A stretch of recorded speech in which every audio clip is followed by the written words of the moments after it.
Hi students, this is a video to guide you through your first Arduino project. So what you're going to be creating is a simple setup with an LED and a resistor attached to the Arduino board and automating a on-off flash using some basic Arduino block code. All right, so you're not going to use a lesson in this one. You're just going to go straight to your dashboard and make sure that you have circuits selected, and then you're going to create new circuit. All right, so we're going to come up with a blank slate here. First thing is Tinkercad always makes things really bizarre names by default, so change it to Arduino Blinking LED. Okay, you can see what it is. And over on the side here, we can do a search. Bring that out. There we go. And likewise, I'm just using the search feature. You don't have to, but sometimes that makes it easier. Oop. And another shortcut I discovered, that if you have a component selected and you press the R key on your keyboard, it'll rotate it for you. Learn something new every day.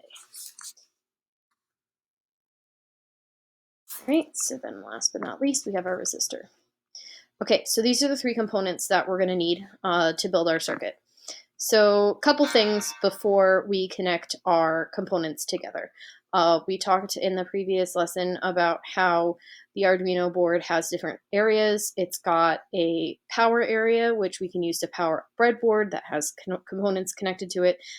We can connect analog sensors, such as a sound sensor or a tilt sensor or a motion sensor, to send data into the board here. And then we have all the digital pins, and the digital pins are capable of providing a positive voltage or be off. So they're on or off. So in terms of the blinking LED, the digital pin is a great use or a great way to do this, because you can just flip the pin on or off using code.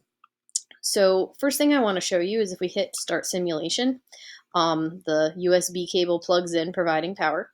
And it doesn't look like much of anything's happening, but if you look closely at the board, you'll see there's a little light here that starts flashing on and off, and also the power button turns on as well. So this is a built-in LED, and it's kind of a great way to test to make sure the board is working. Real Arduino boards have this as well. I'm going to click on the code area here and take a look at kind of the default code that's sitting here. I didn't make this. It comes automatically each time you set up an Arduino board. And if you notice, the block says set built-in LED to high, wait 1 second, set LED to low, wait 1 second. So let's take a moment to think about what this set of blocks is telling the LED to do. So it is causing the LED to turn on, wait a second, high voltage. Then it switches the output to low voltage. So we can actually make some adjustments to this time period just for fun. Oops, I just disconnected my thing there. So if I want to change that to 3 seconds and then I say start simulation, you'll notice that the LED stays on for longer before powering off. So this is a great way to test a real Arduino board to make sure that the code is getting to it by using that basic built-in LED.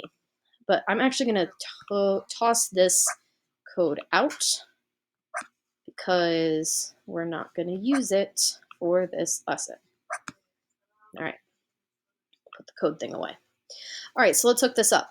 So when you have an LED, as we've talked about many times, that there are two different legs to the LED, and it's important to make sure that we're hooking up each side of the LED to the proper polarity. So our anode, which is the bent leg, is intended to be hooked up to positive voltage, whereas the cathode, which is the straight leg, is supposed to be hooked up to the negative or the ground. The resistor can be, it doesn't really matter where it is in the loop. So I'm just going to connect the resistor directly to ground, and then I'm going to connect that LED right there. Then I'm going to pick a pin. I'm going to use pin 12 for this. And I am going to, oops, messed up. I hit the escape key, by the way, to start again. Pin 12 to the anode. And it's good habit to change your wires to the right colors, and since this is positive voltage, it's good to make it red. All right, so let's start our simulation. Whole lot of nothing is happening. No blinking light. This light's not blinking because we deleted the code to do it, but this LED isn't blinking either. So what do we have to do? We have to tell the board to send power out of pin 12 on an intermittent basis in order to get our LED to flash on and off. So let's see what that could look like. We're going to open our code section back up, and we can see we have quite a few options here. The second one down that says set pin to high, let's throw that on there.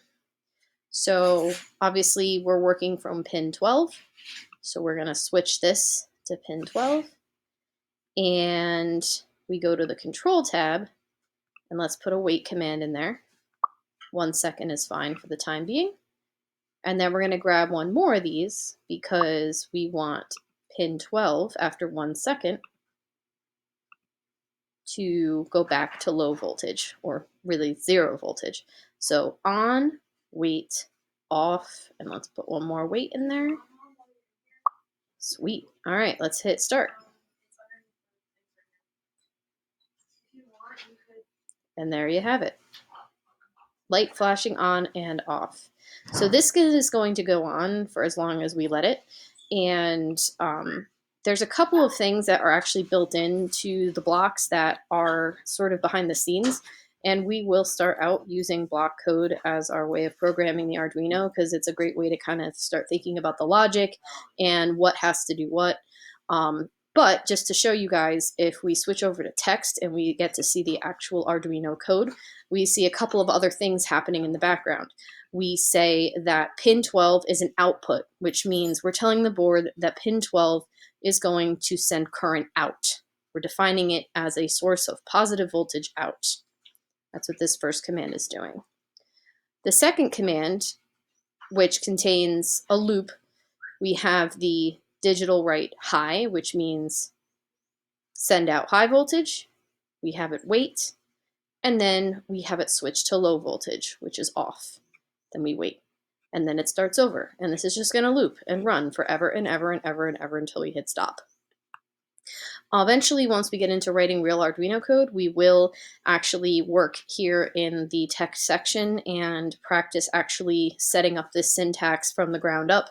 But for the time being, we will do a lot of our work in the block coding. But I do encourage you to switch over to the text every now and then just to kind of get an idea of what's going on under the hood.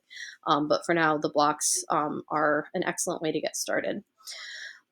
So that is essentially it for this lesson. In the next set of activities, we are going to start practicing coding multiple LEDs using our Arduino and using different pins, and also recreating our tricolor LED that we did manually with the photoresistors in previous lesson, and actually coding a color changing LED by connecting the legs of the RGB LED to pins and writing code to make it fade between different colors. So that's where we're headed. That's it.